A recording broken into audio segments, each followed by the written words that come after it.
My name is Eleanor. I'm 18 years old, and I live in Austin, Texas. My life might look ordinary from the outside, but if you dig a little deeper, you'll see it's far from perfect. I live with my dad, John, my stepmother, Elizabeth, and her daughter, Emily. My mom passed away when I was 6, and for a long time, it was just me and my dad.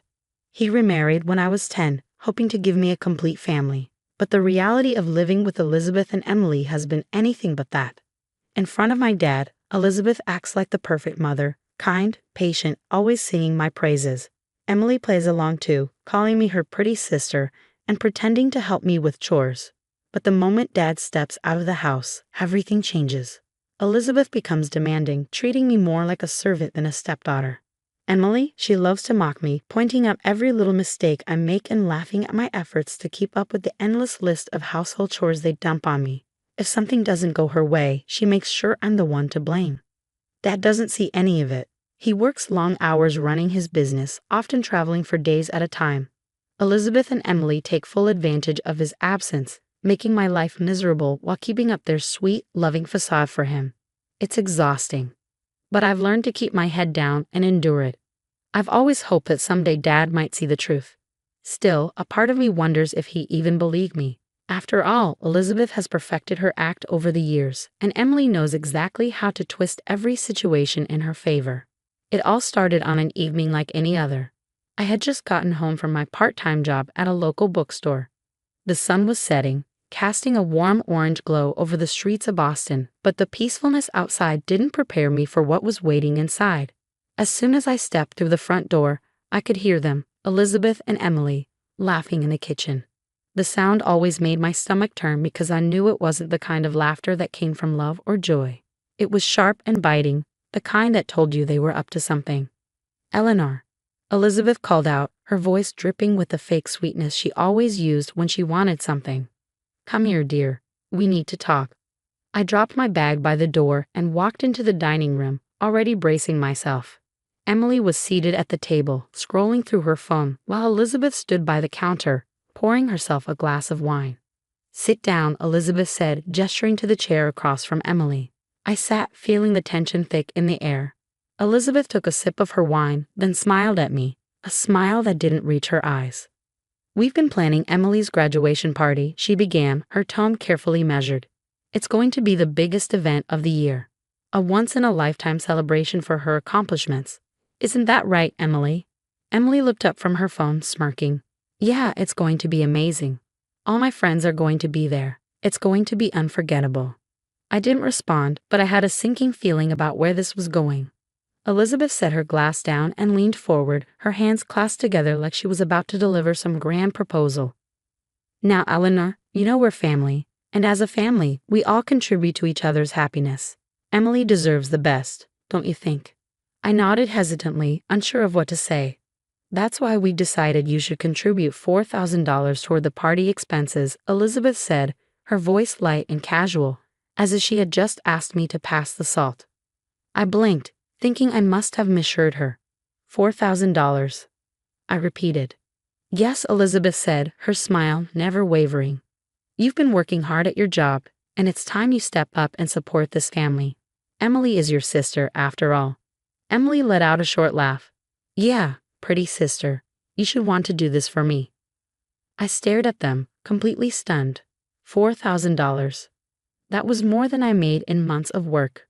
My job barely paid enough to cover my own expenses, let alone some extravagant party. "I can't afford that," I said firmly. "I'm sorry, but I can't." Elizabeth's smile disappeared in an instant. Her eyes narrowed, and her voice turned cold. "What do you mean you can't? You've been saving money, haven't you?" "I'm saving for college," I said. "I'm not giving up my future for a party." Emily slammed her phone down on the table, her face red with anger. "You're so selfish, Eleanor. You think it's all about you, don't you? We're supposed to be a family, but you act like you're not even part of it." I opened my mouth to argue, but before I could say anything, Emily grabbed her glass of water and threw it at me. The cold splash hit me square in the face, soaking my hair and shirt. "You're not family," Emily shouted, standing up and pointing at me. "You're an outsider. You don't care about us, and we don't care about you." I sat there, dripping wet, my heart pounding in my chest. Elizabeth didn't say a word to stop her. Instead, she crossed her arms and gave me a look of pure disdain. "You've really disappointed me, Eleanor," Elizabeth said. "After everything we've done for you, this is how you repay us." I stood up, my hands trembling with anger. "I'm not giving you the money," I said, my voice shaking. "And you can't force me." Elizabeth raised an eyebrow. "Oh, can't I?" she said, her tone full of menace. "We'll see about that." I left the room without another word, my clothes still damp and my mind racing. For years, I had put up with their manipulation and cruelty, but this was too much. I couldn't let them walk all over me anymore. That night, as I lay in bed, I made a decision. I would record their next conversation. If they thought they could bully me into submission, I'd make sure my dad knew the truth. The next day, when Elizabeth cornered me again, her voice sharp and demanding, I had my phone hidden in my pocket, recording every word. "You're going to give us that money, Eleanor," she hissed, "or you'll regret it. I don't care if you have to sell your stupid college fund. If you don't give us what we need, you can pack your bags and leave this house. Do you understand me?" She had no idea I was recording her threats. I didn't say a word, just nodded and walked away. For the first time in years, I felt like I had some power, and I knew exactly when to use it. 3 days later, my dad came home from his business trip. As usual, Elizabeth and Emily greeted him like they were the perfect wife and daughter, all smiles and affection. I stayed quiet, watching their act unfold, knowing I finally had the truth in my pocket. That evening, Elizabeth insisted on having a special family dinner. The table was set with her best plates, and she served Dad's favorite dish, acting like the devoted homemaker she wanted him to believe she was. Emily, dressed in her usual over-the-top fashion, kept hinting about her graduation party, dropping comments about how excited everyone would be. As we sat down to eat, Emily finally brought it up. "Dad, my graduation party is going to be amazing. Everyone's talking about it already." Dad smiled, clearly pleased. "That's great, sweetheart. I'm glad you're excited.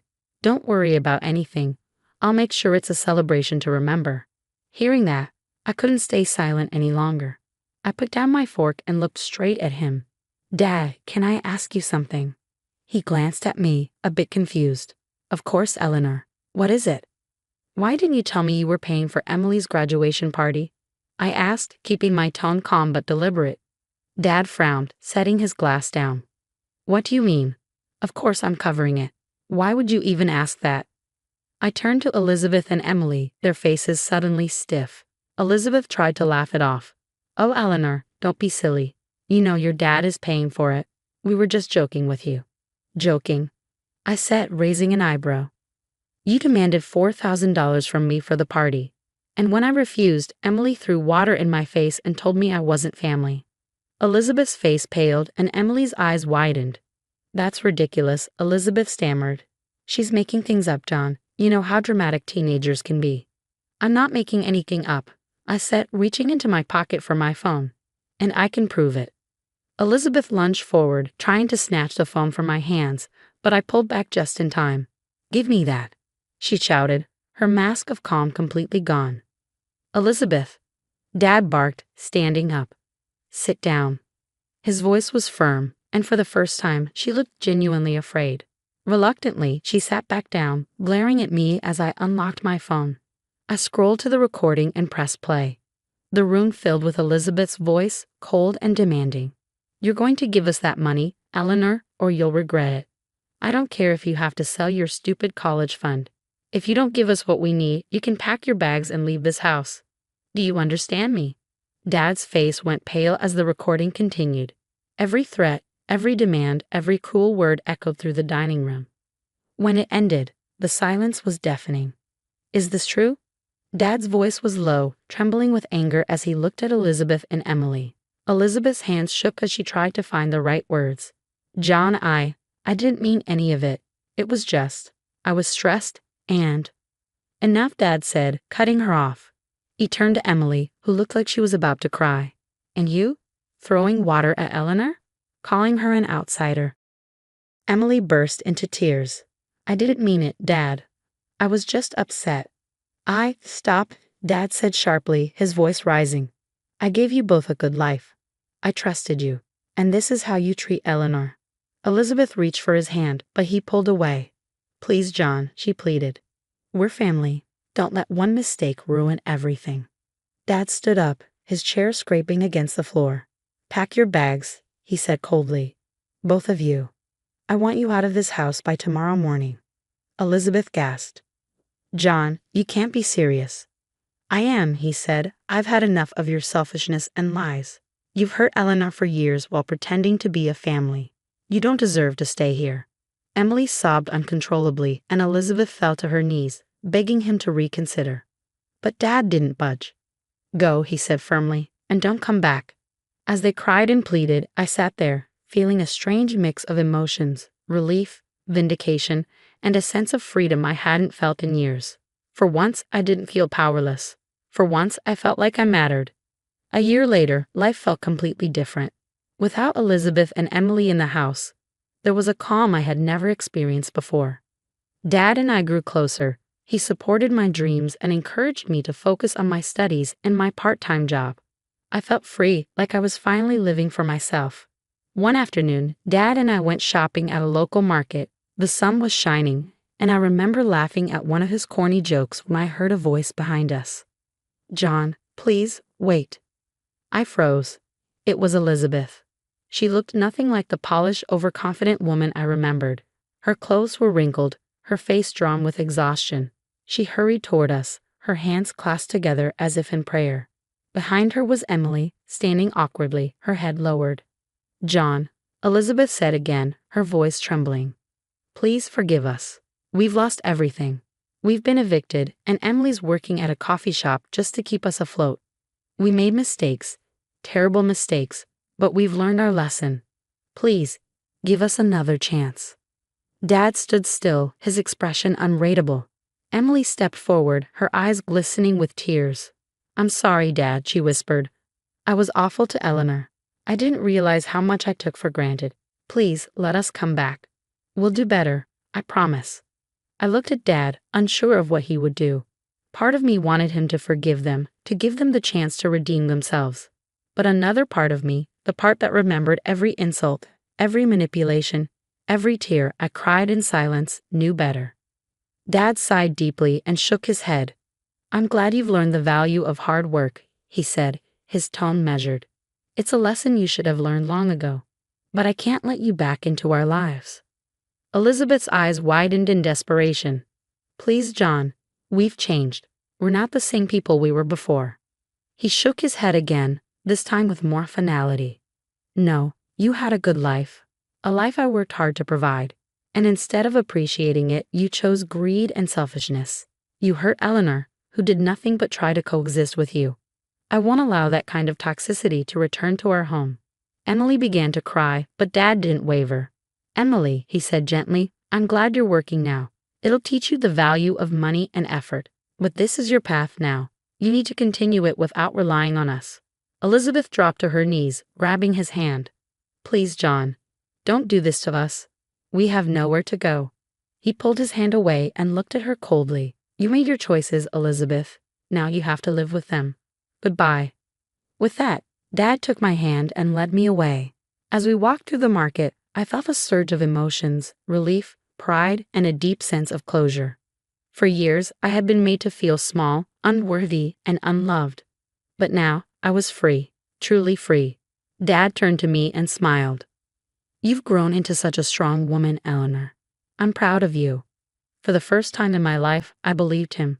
From that day forward, I vowed to keep moving forward, to build a life filled with people who truly cared for me, a life where I could thrive without the shadows of my past. As Dad and I walked away from the market, I felt a weight lift from my shoulders. For the first time, I truly understood what it meant to choose peace over pain. My past no longer defined me. I was free to create a future filled with strength, love, and purpose. And that was all I needed.